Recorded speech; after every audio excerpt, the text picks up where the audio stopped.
44. Assistência. A paisagem de sofrimento, desdobrada aos nossos olhos, lembrava-me o ambiente das câmaras de retificação. Entendeu-se Aniceto com Isidoro e falou resoluto: mãos à obra. Distribuamos alguns passes de reconforto. Mas, objetei, estarei preparado para o trabalho dessa natureza? Por que não? Indagou o instrutor em voz firme. Toda competência e especialização no mundo, nos setores de serviço, constituem o desenvolvimento da boa vontade. Basta um sincero propósito de cooperação e a noção de responsabilidade para que sejamos iniciados com êxito em qualquer trabalho novo. Semelhantes afirmativas estimularam-me o coração. Recordei Narcisa, a dedicada irmã dos infortunados, que permanecia em nosso lar quase sempre sem repouso, como prisioneira do sacrifício. Pareceu-me ainda ouvir-lhe a voz fraterna e carinhosa: André, meu amigo, nunca te negues, quanto possível, a auxiliar os que sofrem. Ao pé dos enfermos, não ouvides que o melhor remédio é a renovação da esperança. Se encontrares os falidos e os derrotados da sorte, fala-lhes do divino ensejo do futuro. Se fores procurado algum dia pelos espíritos desviados e criminosos, não profiras palavras de maldição. Anima, eleva, educa, desperta, sem ferir os que ainda dormem. Deus opera maravilhas por intermédio do trabalho de boa vontade. Sem mais hesitação, dispus-me ao serviço. Aniceto designou-me um grupo de 6 enfermos espirituais, acentuando: aplique seus recursos, André. Com a nossa colaboração, os amigos em tarefa nesta casa poderão atender a responsabilidades diferentes e também imperiosas. Os mais apagados trabalhadores do bem rejubilem-se pela exemplificação nas lutas comuns e edifiquem-se no Senhor Jesus, porque nenhuma de suas manifestações fica perdida no espaço e no tempo. Naquele instante em que fora chamado a prestar auxílios reais, eu não recorria aos meus cabedais científicos. Não me reportava tão somente à técnica da medicina oficial, a que me filiara no mundo, mas recordava aquela Narcisa humilde e simples das câmaras de retificação, enfermeira devotada e carinhosa, que conseguia muito mais com amor do que com medicações. Aproximei-me de uma senhora profundamente abatida, lembrando o exemplo da generosa amiga de nosso lar, entendendo que não deveria socorrer utilizando apenas a firmeza e a energia, mas também a ternura e a compreensão. Minha irmã, disse procurando captar-lhe a confiança, vamos ao passe reconfortador. Ai, ai, respondeu a interpelada, nada vejo, nada vejo. Ah, ultracoma, infeliz que sou, e me falam em morte, em vida diferente. Como recuperar a vista? Quero ver, quero ver. Calma, respondi encorajado. Não confia no poder de Jesus?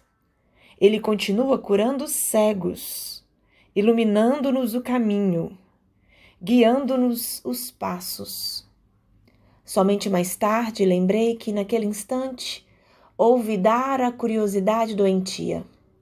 Não pensei na impressão deixada pelo tracoma naquele organismo espiritual.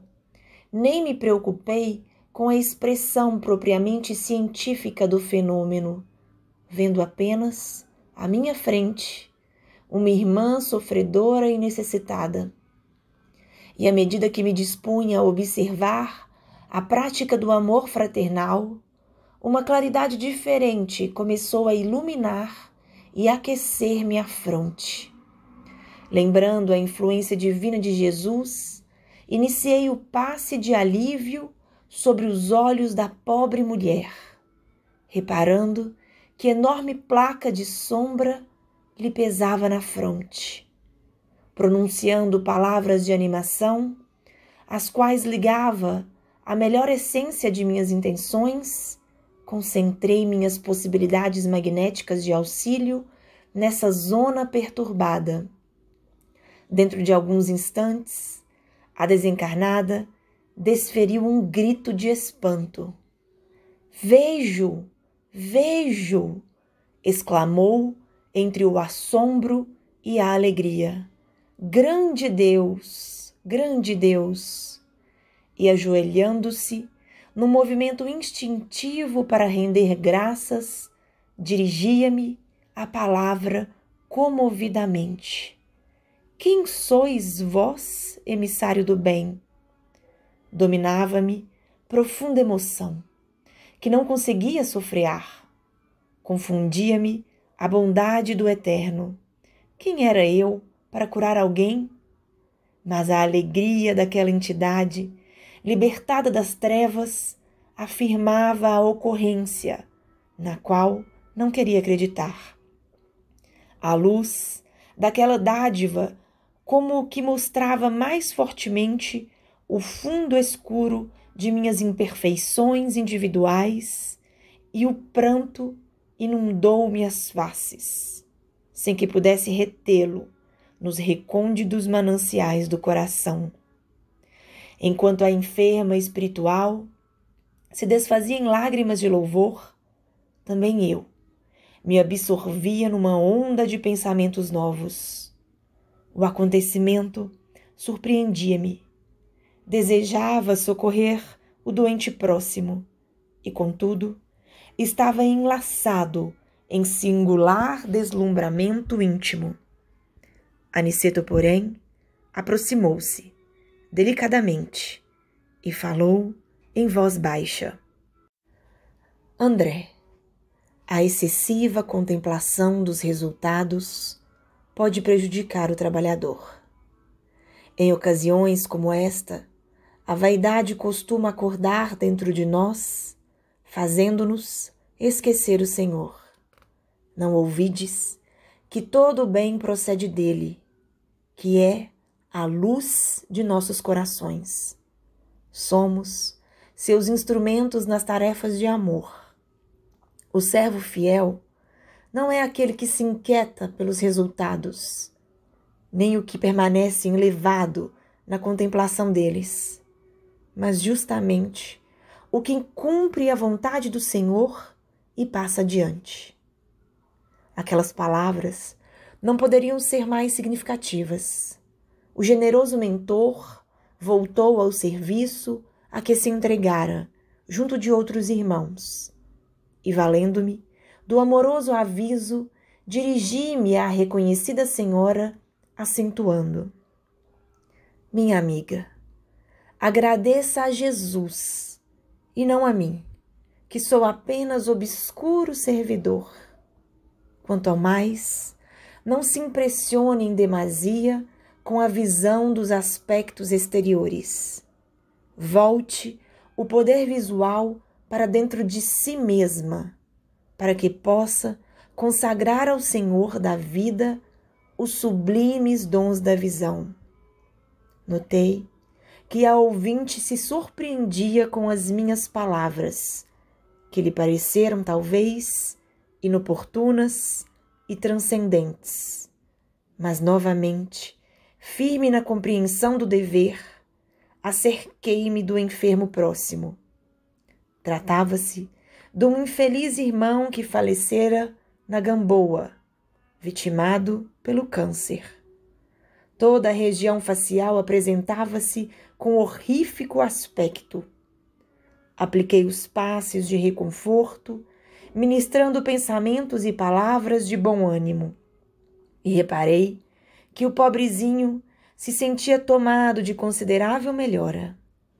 Prometi-lhe interesse amigo, a fim de internar-se em alguma casa espiritual de tratamento, recomendando que preparasse a vida mental para colher semelhante benefício oportunamente. Em seguida, atendi a 2 ex-tuberculosos do Encantado, a uma senhora que desencarnara em piedade, em consequência de um tumor maligno, e a um rapaz de Olaria, que se desprendera num choque operatório. Nenhum destes 4 últimos, contudo, manifestou qualquer alívio. Persistiam as mesmas indisposições orgânicas, os mesmos fenômenos psíquicos de sofrimento. Terminada a tarefa que me fora cometida, reuni-me ao nosso instrutor e Vicente, que me esperavam a um canto da sala. As atividades de assistência, exclamou Aniceto, cuidadoso, se processam conforme observam aqui. Alguns se sentem curados, outros acusam melhoras, e a maioria parece continuar impermeável ao serviço de auxílio. O que nos deve interessar, todavia, é a semeadura do bem, a germinação, o desenvolvimento, a flor e o fruto pertencem ao Senhor. Vicente, que se mostrava fortemente impressionado, observou: o número de entidades perturbadas espanta-as. Vemo-las em diversos graus de desequilíbrio, desde nosso lar até a crosta. Aniceto sorriu e falou em tom grave: devemos esmagadora percentagem desses padecimentos à falta de educação religiosa. Não me refiro, porém, àquela que vem do sacerdócio, ou que parte da boca de uma criatura para os ouvidos de outra. Refiro-me à educação religiosa, íntima e profunda, que o homem nega sistematicamente a si mesmo.